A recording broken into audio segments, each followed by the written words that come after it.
Ropes Organization Walcott Foundation Indian Trust Special Coaching to 8th, 9th and 10th Classes Digital Virtual Learning Bangaru Palimani Rugangavar from Pedapunjani by Reddy Pulli Mandal. Chairman Dhanasekaran. Director Drive Sri Lata. Hi, hello, welcome to Ropes Organization. This is Durga Prasad Reddy teaching in biology, 9th class biology. In previous video already we are discussing about the fundamental unit of cell. So in this part 3 we can discuss about the activity. So we can try preparing temporary mounds of leaf peels. So previous video lo మనం already onion peel గురించి discuss చేసుకున్నాం.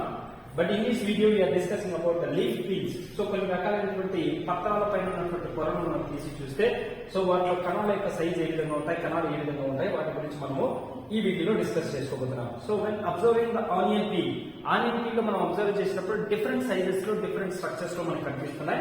At the same time so leaf లో కూడా మనకు అలానే కనిపిస్తాయా లేదా అని మనం ఈ వీడియోలో చూడబోతున్నాం. After preparing the above activity let us use that we are answer to the following questions. So ఇక్కడ ఏంటంటే మనం పైన ఇచ్చినటువంటి యాక్టివిటీని కంప్లీట్ చేసినప్పుడు కొన్ని క్వశ్చన్స్ బేస్ చేసుకొని మనం ఆన్సర్ చేయాల్సి ఉంటుంది. So what are the given questions? Do all cells look alike in the term of shape and size? So general గా మనం అబ్జర్వ్ చేసినప్పుడు కనిపించేటటువంటి ఆ స్లైడ్ లో కనిపించే కణాలు లేదా సెల్స్ అన్ని కూడా ఒకే రకంగా ఉంటాయా అంటే there is no equal size and there is no proper structure of same. So okay structure లో ఒకే సైజ్ లో మనకి కనిపించవు. సో ఫస్ట్ క్వశ్చన్ ఏంటి ఆన్సర్ అంటే so there is no proper structure and there is no proper size. Okay size లో ఒకే structure లో మనకి కనిపించవు. Do you all cells look like in a structure? So ఒకే స్ట్రక్చర్ లో కనిపిస్తాయంటే look like the same structure లో ఉన్నప్పటికీ there is a different structures, different sizes లో కనిపిస్తాయి. Would you be find difference among the cells of the different parts of a plant body? There is a different structures of different parts. Leaf లో ఒక రకంగా tissues ఉంటాయి. So at the same time leaf లో ఒక రకంగా ఉంటాయి, stem లో ఒక రకంగా ఉంటాయి, లీఫ్ లో కూడా ఒక రకంగా ఉంటాయి. So there is a lot of difference between the structures of leaf or stem or root anything. So ఏంటంటే డిఫరెంట్ స్ట్రక్చర్స్ లో కనిపిస్తాయి. What the similarities to be find? So వాటిలో ఉన్నటువంటి సిమిలారిటీస్ ఏంటి? సో వాటి మధ్య ఉన్నటువంటి సేమ్ క్యారెక్టర్స్ ఏంటి? ఒకే స్ట్రక్చర్ ఉన్నాయా, ఒకే సైజ్ లో ఉన్నాయా, చూడడానికి ఒకే రకంగా ఉన్నాయా లేదా అని మనం ఈ క్వశ్చన్ కి ఆన్సర్ చేయాల్సి ఉంటుంది. So organisms can also have cells are different kinds. కొన్ని సో ఆర్గానిజమ్స్ లో మనం పేరు అబ్జర్వ్ చేస్తే there is the different kinds. So different kinds లో మనకు కనిపిస్తూ ఉంటాయి. Look at the following picture. So ఈ పిక్చర్ మనం అబ్జర్వ్ చేస్తే there is a lot of difference. So smooth muscle cells. So muscles లో ఉన్నటువంటి smooth muscle cells look like this is the structure. So మనకి కొన్ని ఇలా స్మూత్ గా కనిపిస్తాయి. సో వాటిని ఏమంటామంటే smooth muscle cells. Next blood cells. Look like blood cells ఇలా రౌండ్ గా కనిపిస్తాయి. సో ఇలా మనకి నారో లైక్ స్ట్రక్చర్స్ లో స్మూత్ మజిల్ సెల్స్ కనిపిస్తాయి, బ్లడ్ సెల్స్ ఇలా రౌండ్ గా ఉంటాయి. Nerve cell look like this. So nerve cell ఎలా ఉంటుందంటే లుక్ లైక్ ప్లాంట్ స్ట్రక్చర్ లాగా కనిపిస్తుంది. సో చెట్టు ఏ విధంగా అయితే రూట్స్ ఉన్నట్టు, స్టెమ్ తర్వాత పైన పార్ట్ ఉన్నట్టు మనకి కనిపిస్తుందో ఆ స్ట్రక్చర్ లో మనకి నర్వస్ సెల్స్ అనేది కనిపిస్తూ ఉంటాయి. So observe here these things are always present in only single organism. ఇవన్నీ కూడా ఏంటంటే ఒకే టైప్ ఆఫ్ ఆర్గానిజం లో మనకి ఇన్ని రకాలైనటువంటి సెల్స్ అనేవి డిఫరెంట్ స్ట్రక్చర్స్ లో కనిపిస్తున్నాయి. So various cells from the human body. So human బాడీలో ఉన్నటువంటి డిఫరెంట్ సెల్స్ ఇవన్నీ కూడా మానవుల్లో ఉన్నటువంటి different cells. Can you see here there is no any type of cell equal size and equal structure. ఇక్కడ మనం చూస్తున్నటువంటి కణాలన్నీ కూడా ఒకే సైజ్ లో లేవు, ఒకే స్ట్రక్చర్ లో లేవు. ఇవన్నీ కూడా ఎక్కడ ఉంటాయంటే మానవ యొక్క దేహంలో హ్యూమన్ బాడీలో ఉంటాయి. సో ఓవ్యూమ్. సో ఓవరీ దగ్గర ఉన్నటువంటి ఓవరీలో ఉన్నటువంటి ఓవ్యూమ్ గర్భాశయంలో క్లియర్ చూస్తే వాటిలో ఉన్నటువంటి కణాలు ఈ విధంగా ఉంటాయి.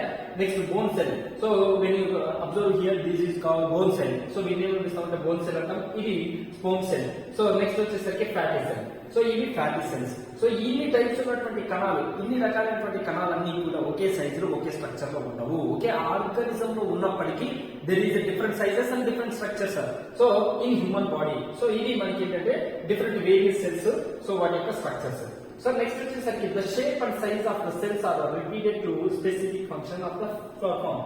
సో ఇక్కడ ఏంటంటే ఒకే సైజ్ లో ఉన్నప్పటికీ shape and size cells are related to specific function preform. So అవసరం అయినప్పుడు ఒకే రకమైనటువంటి కణాలు సైజును బట్టి ఆకారాన్ని బట్టి అవి ప్రిఫార్మ్ చేస్తూ ఉంటాయి. Some cells like amoeba have changing the shapes. So ఇప్పుడు ఫర్ ఎగ్జాంపుల్ అమీబాలో తీసుకుంటే సింగిల్ సెల్ ఆర్గానిజం ఒకే కణం ఉన్నప్పటికీ ఏంటంటే దానికి ఫంక్షన్ బేస్ చేసుకుని సైజ్ ని షేప్ ని మార్చుకుంటూ ఉంటుంది. అట్ ది సేమ్ టైం బాడీలో ఉన్నటువంటి ఫంక్షన్స్ అన్ని కూడా ఆ సింగిల్ సెల్ మీదే వర్క్ అవుతుంటాయి. అదే చెప్తున్నాయి ఏంటంటే షేప్, సైజ్ ప్రిఫార్మ్ అవసరమైన దాన్ని బట్టి ఏమవుతుంటాయి మారుతూ ఉంటాయి, ఒకే ఫంక్షన్ మీద కూడా వర్క్ అవుతుంటాయి. In some excess some causes of the cell shape would be more or less fixed at the peculiar of particular type of cell. So particular type of cell మనకి ఏంటంటే సైజ్ ఇంక్రీజ్ అవుతుంటుంది, తగ్గుతూ ఉంటుంది. Each living cell have the capacity to perform the certain basic functions that are characteristics of the living forms. So each and every cell they have the capacity to perform certain basic functions. ప్రతి ఒక్క కణము కూడా దానికి తగినట్టుగా so అవి వాటి యొక్క ప్రక్రియలో పనిచేస్తూ ఉంటాయి. That are the characteristics which they have perform to the characterised. For example blood cells. Blood cells యొక్క ఫంక్షన్ ఏంటి? బ్లడ్ ని ట్రాన్స్పోర్ట్ చేయడం. నర్వ్ సెల్ యొక్క ఫంక్షన్ ఏంటి అంటే మెసేజ్ ని ట్రాన్స్ఫర్ చేయడం. అంటే ఒక ఫంక్షన్ మీద ఒకే సెల్ అనేది ప్రాపర్ గా వర్క్ అవుతూ ఉంటుంది. Basic function, that is what basic function. How does living cell perform these basic functions? అసలు ఈ బేసిక్ ఫంక్షన్స్ మీద ఎలా వర్క్ అవుతాయంటే ఒక్కొక్క కణం ఒక నిర్దిష్టమైనటువంటి పని కోసం మాత్రమే నిర్ణయించబడి ఉంటాయి, వాటి యొక్క పని అవి నిర్వర్తిస్తూ ఉంటాయి. So this is the introduction about the cell కి సంబంధించినటువంటి introduction. So next, in multicellular organisms such as human beings, multicellular organisms కి ఎగ్జాంపుల్ గా హ్యూమన్ బీయింగ్స్ ని ఎగ్జాంపుల్ గా తీసుకోవచ్చు. multicellular organisms such as the human beings, this means that these different parts of the human body perform the different functions. మన బాడీలో ఉన్నటువంటి different parts, for example hand muscles ఉన్నాయి, muscles లో muscle cells ఉంటాయి, blood లో blood cells ఉంటాయి, nerves లో nerve cells ఉంటాయి. అంటే ఒక్కొక్క బాడీలో ఒకే సింగిల్ బాడీలో డిఫరెంట్ ఆర్గన్స్, డిఫరెంట్ సెల్స్ ఉంటాయి, డిఫరెంట్ ఫంక్షన్స్ ఉంటాయి. That is called multi organism. So multi organisms లో ఇలాంటి వాటికి కనిపిస్తూ ఉంటాయి. ఫర్ ఎగ్జాంపుల్ ఇప్పుడు so pump blood. So blood population process లో the human body has the heart to pumping of blood. So blood process జరిగేటప్పుడు there is only some specific function, the pumping of blood.